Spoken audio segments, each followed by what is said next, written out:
आप सभी का स्वागत है एक बार फिर से DS nursing classes YouTube channel पे। आज का इम्पोर्टेंट सेशन होने वाला है इमेज बेस्ड एमसीक्यूज के ऊपर, जो कि नॉट सेट 11 और आने वाले नर्सिंग ऑफिसर के एग्जाम्स के लिए हेल्पफुल होने वाले हैं। कल का जो सेशन था उसमें भी अपन ने कुछ इमेजेस देखी थी और इम्पोर्टेंट इमेजेस थी। जो अपना टारगेट है 50 इमेजेस का, वो अपन डेली देखने वाले हैं, जिनमें आपके PYQs होंगे और जो ऐसी इमेज होगी जो आने की ज़्यादा चांसेज हैं। तो स्टार्ट करते हैं आज का सेशन। आज का पहला इमेज आपके सामने है। आपको देखना है कैसा इमेज है और इसका नाम क्या है। जो इमेज दे रखा है इसका नाम है यूटेराइन साउंड। क्या नाम है? Uterine sound. नाम सुनकर ऐसा नहीं लगना चाहिए कि ये आवाज़ को सुनने के लिए काम में लिया जाता है। नाम को ना देखते हुए इसके स्ट्रक्चर को देखो, लंबा सा है, पतला, और जिसका जो काम है वो आपके जो आपकी सर्वाइकल कैनाल है और यूट्रस है, उसकी डायरेक्शन और उसका लेंथ मेज़र करने के लिए यूज़ लिया जाता है। इमेज देख लो, यूटेराइन साउंड नाम है इसका। नेम आपसे पूछेंगे, इम्पोर्टेंट इमेज है ओबीजी की, यूटेराइन साउंड। और इसका जो यूज है वो किस यूज में आता है? Measure the length and direction of cervical canal and uterus. Important image है, ध्यानपूर्वक देख लेना है। अब चलते हैं नेक्स्ट इमेज की तरफ। वेरी वेरी इंपॉर्टेंट इमेज, बिल्कुल क्वेश्चन आया हुआ है कई बार। ये PYQ है। ये जो आपको ये चाइल्ड दिख रहा है, इसमें जो ब्रेस पहना हुआ है, जो सपोर्टिव डिवाइस पहना हुआ है, इसका क्या नाम है ये आपको देखना है। इंपॉर्टेंट इमेज है, आई हुई है। तो ये जो ब्रेस है, जो सपोर्टिव डिवाइस पहना हुआ है बच्चे ने, ये पाउलिक हार्नेस है। इसका नाम क्या है? पाउलिक हार्नेस। अब पाउलिक हार्नेस कब यूज लेता है? ये DDH development dysplasia of hip को ट्रीट करने के लिए काम में लिया जाता है इन्फेंट्स में। और इसको कब कितने टाइम के लिए पहनाते हैं? तो इसको 6 से 12 सप्ताह के लिए पहनाया जाता है, जिससे क्या जो हिप जॉइंट है वो स्टेबल रहे और आउटसाइड बेंड ना हो। आउटसाइड बेंड रखे, ये जैसा आउटसाइड बेंड हो रखा है, इस पोजीशन में स्टेबल रखने के लिए ये पाउलिक हार्नेस पहनाया जाता है। तो इम्पोर्टेंट इमेज है, ध्यानपूर्वक देख लेनी है इमेज को। और इसको क्या बोलते हैं? पाउलिक हार्नेस। और इसका यूज DDH को ट्रीट करने के लिए। किसको? DDS development dysplasia of hip. I hope दोनों इमेज समझ में आई होगी। दोनों इंपॉर्टेंट इमेज है। एक तो था यूटेराइन साउंड, दूसरा आपके सामने है पाउलिक हार्नेस। नेक्स्ट इमेज, फिर से एक क्यूट सी फोटो आपके सामने है। ये क्यूट सी इमेज किसकी है? इसमें भी एक ब्रेस पहना हुआ है। जो चाइल्ड है उसको एक ब्रेस आपको देखने को मिल रहा होगा। इस ब्रेस का क्या नाम है? तो ये है स्कोलियोसिस ब्रेस। क्या नाम है इसका? Scoliosis brace. अब ये किस काम में आता है फिर आपके? तो ये स्पाइनल कर्वेचर फ्रॉम वर्सन, मतलब जो स्कोलियोसिस की कंडीशन होती है उसको ज़्यादा होने से रोकने में, प्रिवेंट करने में काम में लिया जाता है। जो ग्रोविंग चिल्ड्रन होते हैं, जिनमें चांसेज स्कोलियोसिस के और ज़्यादा होने के हो सकते हैं, उनमें स्कोलियोसिस को कंडीशन को ज़्यादा होने से प्रिवेंट करने में काम लिया जाता है स्कोलियासिस ब्रेस। अब स्कोलियासिस क्या होता है? तो स्कोलियासिस का मतलब होता है जो आपकी स्पाइन है, स्पाइन का साइड वे कर्वेचर हो जाना। मतलब जो स्पाइन है इसका साइड में निकल जाना, बाहर की तरफ हो जाना, side way curvature of spine, जिसको बोलते हैं अपन स्कोलियासिस। और जो ब्रेस पहना हुआ है इसका नाम है स्कोलियोसिस ब्रेस, जो कि स्पाइनल कर्वेचर को ज़्यादा होने से प्रिवेंट करता है। तीनों इमेज, यूटेराइन साउंड, दूसरा था पाउलिक हार्नेस और तीसरा स्कोलियोसिस ब्रेस, इंपॉर्टेंट थी तीनों इमेजेस। नेक्स्ट इमेज की तरफ चले।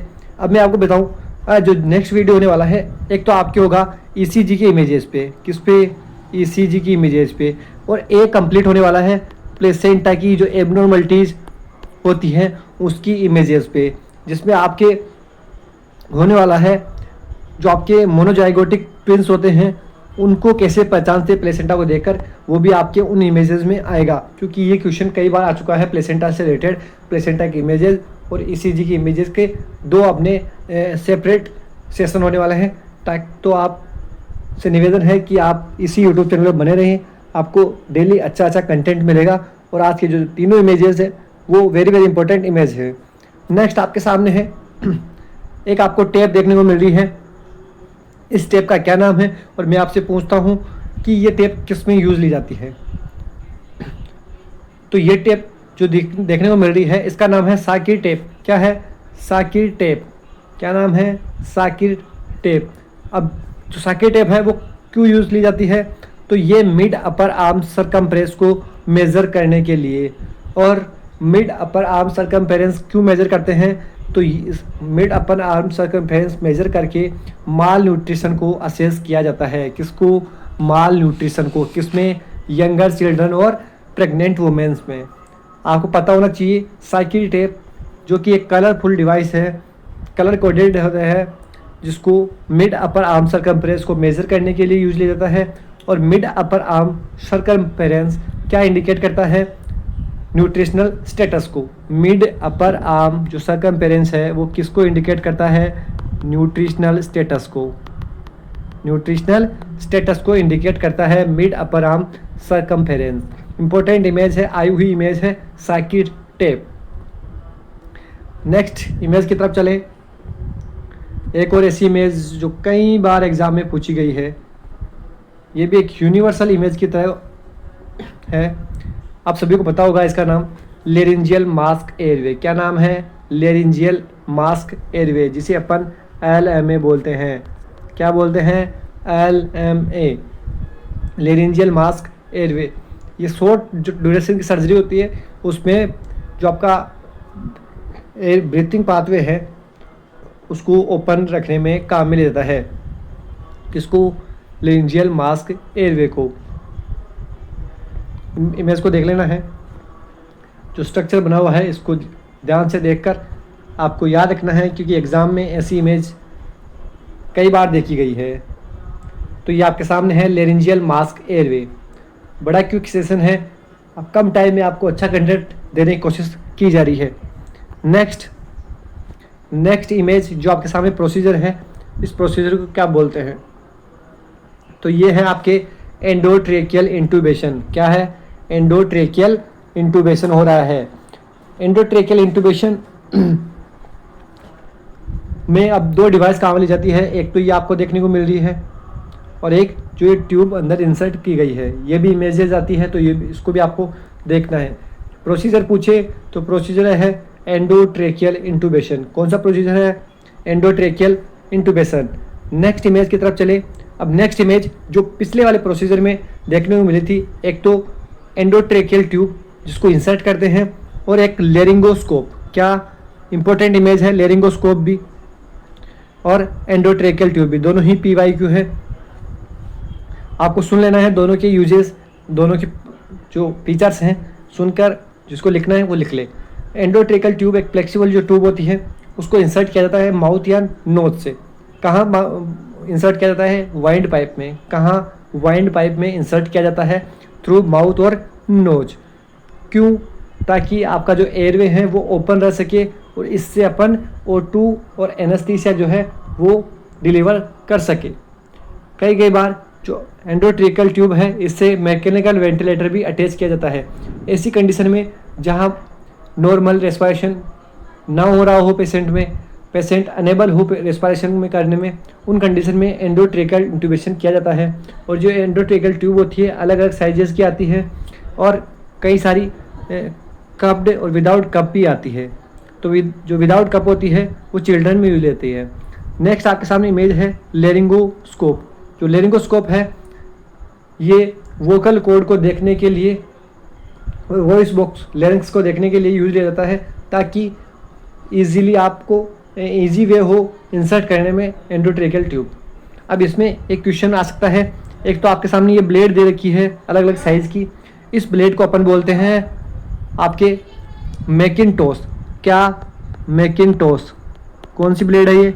मैकिन्टॉश। और एक ब्लेड आती है मिलर। कौन सी? मिलर और मैकिन्टॉश, दो ब्लेड आती है जो आपके ये है मैकिन्टॉश जिसमें कर्व है।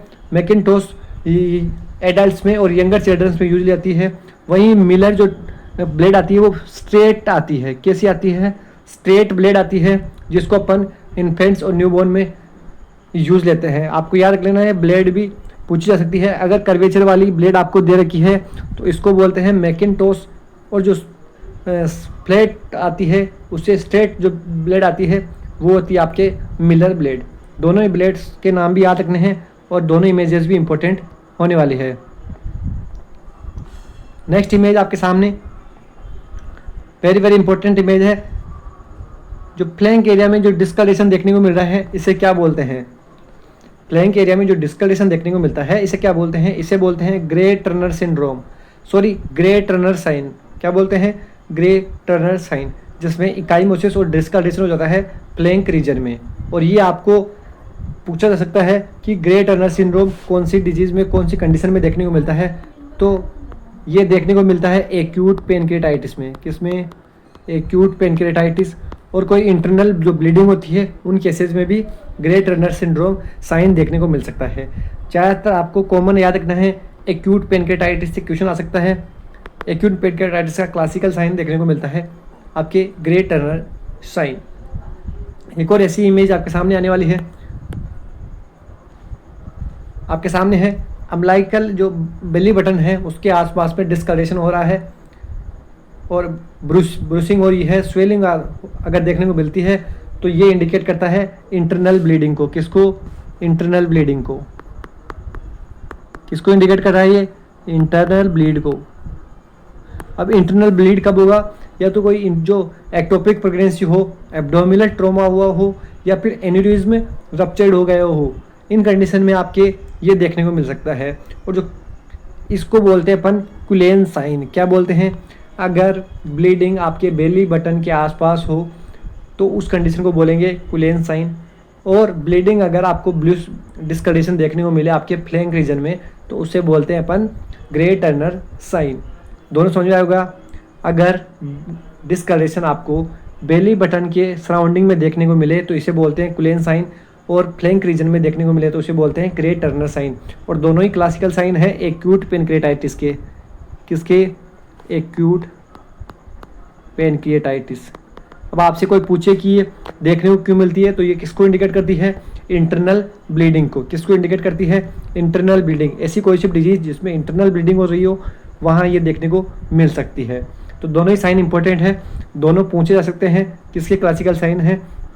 तो ये एक्यूट पेनक्रेटाइटिस के क्लासिकल साइन है। Next image very important image, कई बार एग्जाम में आ चुकी है। जो ट्रैक्शन देखने को मिल रहा है ये, इस ट्रैक्शन का क्या नाम है? इमेज को ध्यान से देख ले। ये इमेजेस को ध्यान से देखिए। आप सभी से निवेदन है पूरी इमेज को ध्यान से देखें, इग्नोर ना करें, क्योंकि इमेज अगर आपने थोड़ी सी मिस्टेक की तो इमेज आपके एग्जाम में गलत हो सकती है। तो ये ट्रैक्शन देखने को मिल रहा है, ये आपके हेलो ट्रैक्शन है। कौन सा? Hello traction. और ये कब यूज लेता है? तो ये स्पाइन के स्ट्रेंथनिंग में काम में ले जाता है। जब स्पाइन की सर्जरी होनी हो उससे पहले ये जो आपकी स्पाइन है उसकी स्ट्रेंथ को बढ़ाने में, और जो आपके इंपॉर्टेंट है स्पाइन के स्ट्रेंथनिंग को बढ़ाने में आपके हेलो ट्रैक्शन यूज किया जाता है। और कोई जो सीवियर कर्व्ड एरिया है स्पाइन में उसको स्लोली स्ट्रेंथ करता है। कौन? Hello traction. तो याद रख लेना है इमेज को ध्यान से देख ले, और नाम आपको ध्यान चाहिए क्या है? Hello traction. इंपॉर्टेंट इमेज है पूरी आज की, जितने भी इमेजेस हैं वो PYQs है। अब आपके सामने कंफ्यूजिंग क्वेश्चन आने वाला है, कंफ्यूजिंग इमेज आने वाली है। पहली इमेज आपको देख लेनी है और पूरा स्ट्रक्चर ध्यान से देखना है, क्योंकि नेक्स्ट जो इमेज आएगी वो भी आपको कंफ्यूज करेगी। यहाँ देख लो कैसी इमेज है, बिल्कुल। तो ये जो फोर्सेप है ये कौन सी है? क्लेंड्स फोर्सेप। कौन सी है? क्लेंड्स फोर्सेप। जो ये इंस्ट्रूमेंट दिया गया है ये है क्लेंड्स फोर्सेप। और ये कब यूज किया जाता है? तो ये बेबी को रोटेट करने में, और जो बेबी का हेड है उसको पुल आउट करने में during vaginal deliveries.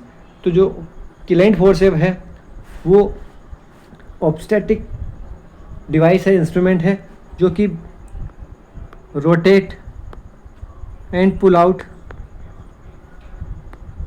The head of baby during vaginal delivery के दौरान हेड को पुल आउट करने में और बेबी को रोटेट करने में यूज ली जाती है किलेंट्स फोर्सेप्स। इमेज को ध्यान से देख लेनी है। एक और इमेज आएगी आपके सामने, वो भी ऐसी देखने को मिलेगी। छोटा सा डिफरेंस है, वो आपको याद रखना है। यह है किलेंट्स फोर्सेप्स। और नेक्स्ट इमेज आपके सामने है, ये इसे बोलते हैं रिगलीज फोर्सेप्स। क्या बोलते हैं? Wrigley forceps. इसका नाम याद रख लेना है, रिगली फोर्सेप्स। और पहले वाली थी किलेंट्स फोर्सेप्स। अब देखो यहाँ डिफरेंस सीधा सीधा, एक तो वहाँ जो ये आपके हैंडल्स थे उनमें गैप था और यहाँ क्लोज्ड हैं, लॉक्ड हैंडल है। दोनों में लॉक्ड हैंडल आते हैं, लेकिन जो डिफरेंस है वो आपको देख लेना है। कैसे आपको पहचानना है इमेज को? ये आपके रिगली फोर्सेप है और पहले बात थी किलेंट फोर्सेप। ये फोर्सेप भी थोड़ी छोटी होती है और ये भी आपके पुल आउट करती है ड्यूरिंग लेबर। जो फाइनल स्टेज होती है तो बेबी के हेड को पुल आउट करने में यूज ली जाती है रिंगली फोर्सेप। जब कॉम्प्लिकेटेड डिलीवरीज होती है उनमें यूज ली जाती है ये फोर्सेप। तो ये है रिंगली फोर्सेप और पहले वाली थी किलेंट्स फोर्सेप। दोनों इमेज ध्यान से देख लेनी है, कंफ्यूजिंग इमेज है। अब मैं आपको बताऊं कि वीडियो अच्छा लगा हो तो वीडियो को लाइक करें, चैनल को सब्सक्राइब करें, अपने दोस्तों के साथ शेयर करना ना भूलें। नेक्स्ट जो आपके सेशन होने वाला है वो सेशन आपके ECG की इमेजेस और एक होने वाली है प्लेसेंटा की इमेजेस, जिन पे हर बार नोट सेट क्वेश्चन बनाता है। नोट सेट का फेवरेट टॉपिक हो चुका है प्लेसेंटा।